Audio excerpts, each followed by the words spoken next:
Sinuway mo ang ating kasunduan, Damian. Pinalabas mo ang iyong anak. Hindi po, Haring Araw. Nagkakamali po kayo. Kaya nga po ako nagpunta rito. Para hilingin sa inyo na tapusin na ang sumpa sa aking anak. Baliin niyo na ang sumpa sa aking asawa. Baguhin niyo na po ang kanyang anyo. Parang awa niyo na po. Sinungaling ka, Damian. Pagmasdan mong mabuti.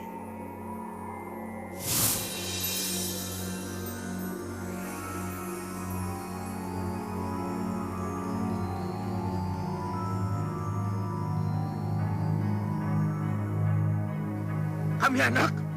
Ngayon, Damian, ipagkakaila mo pa bang pinalabas mo siya? Hindi ko po alam to. Hindi ko alam kung paano siya nakalabas sa kanyang silid.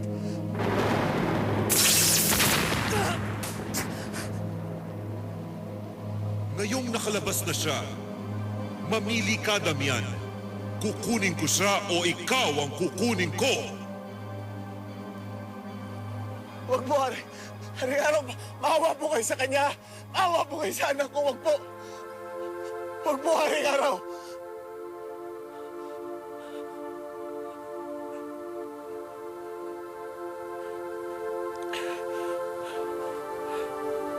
Mahal na Haring Araw.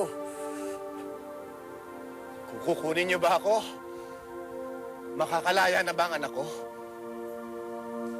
Magbabago na po ba ang kanyang anyo? Mamumuhay na ho ba siya ng tulad ng isang pangkaraniwang nilalang? Mahal na Haring Araw.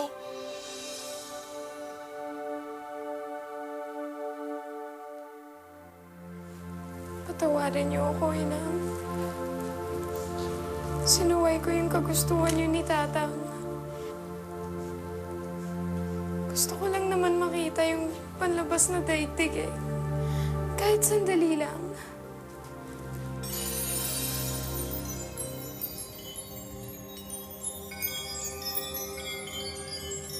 Kamya, anak, dapat malaman mo ang katotohanan upang lalo mong maunawaan. Bago ko pa lamang makilala ang iyong ama, inialay na ako ng aking ngipin sa Haring Araw. At kasabay nun, ang pangako ng aking mga magulang na hinding-hindi ako mag-aasawa. Ngunit, umibig ako sa iyong ama at sumama ako sa kanya. Isinumpa ako ng Haring Araw at sinabi niya ang magiging supling ko ay magiging kamukha niya rin. At habang panahon, kukutyain ng mga tao. Kaya't nung sinilang kita na ganyan ang iyong anyo, itinago ka namin ng iyong ama. Inang, hindi na ako natatakot na kutyain. Sapagkat alam ko na tao rin ako at nalikha ako ng Diyos ng kalangitan. Kamya, kailangan magpakasakit ng iyong ama ngayon nakalabas ka na upang makalaya ka sa sumpa na lilaan para sa akin. Buhay niya magiging kapalit ng iyong kalayaan. Anong ibig niyo sabihin, Inang? Sa sandaling ito, Kamya, iaalay ng iyong ama ang kanyang buhay kapalit ng habang panahon mong kalayaan.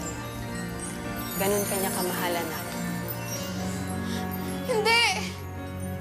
Inang, nasa na siya? Hindi ako papayag na kunin siya ni Haring Araw. Nasa na siya, Inang?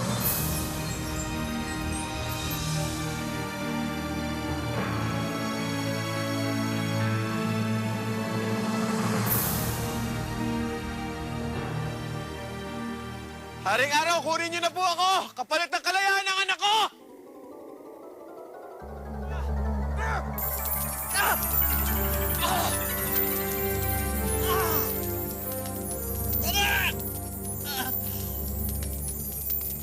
Sa huling pagkakataon, Damian, ang buhay mo o ang mapasa akin si Kamya?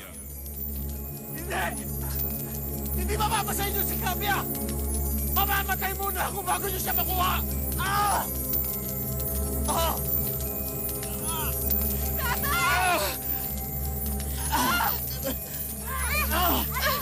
Tata!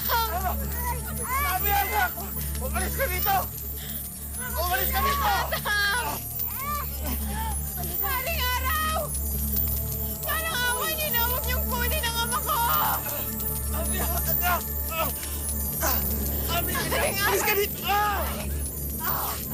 Haring Araw! Sinumpa niyo ang aking ina. At ako ang dahilan kung bakit nagkakaganito ang aking ama. Kung hindi ko lang siya sinuway, hindi po kayo magagalit. Kaya Haring Araw, ako na lang ang kunin niyo pag yan lang ang ama ko. Huwag niyo siyang kunin. Ah!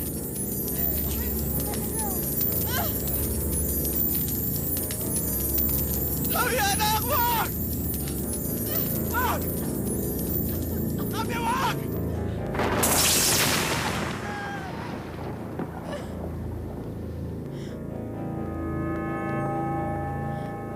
Paalam, Tatang.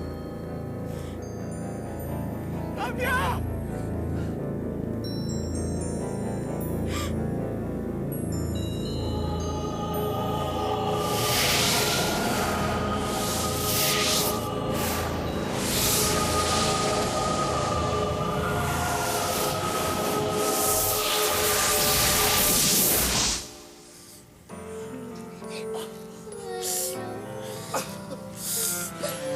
Kuya, kakaawa naman si Ate Kamya. Oo nga. Ang bait-bait pa naman niya. Ikaw, Rexton. Naawa ka na ba kay Ate Kamya kaya ka umiiyak? Natatakot ako. Baka kasi matunaw ako gawin akong kutsara. By the way, Kamya, oh Kamya, ika'y Tatang! Tatang! Kamya? Kamya?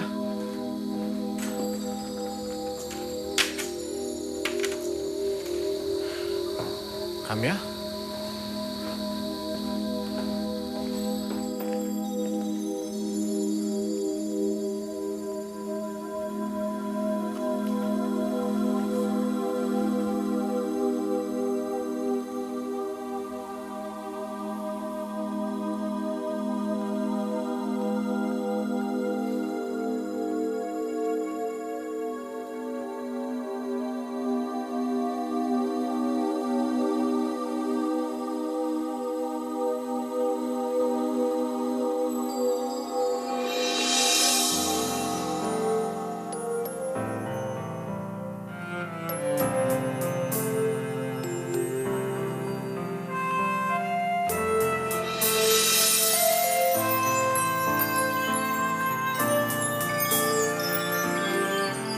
Tatang, hindi po ako mawawala sa inyo. Hanggat naaamoy niyo ang halimuyak ng mga bulaklak na yan, naririto lang po ako. Kamya?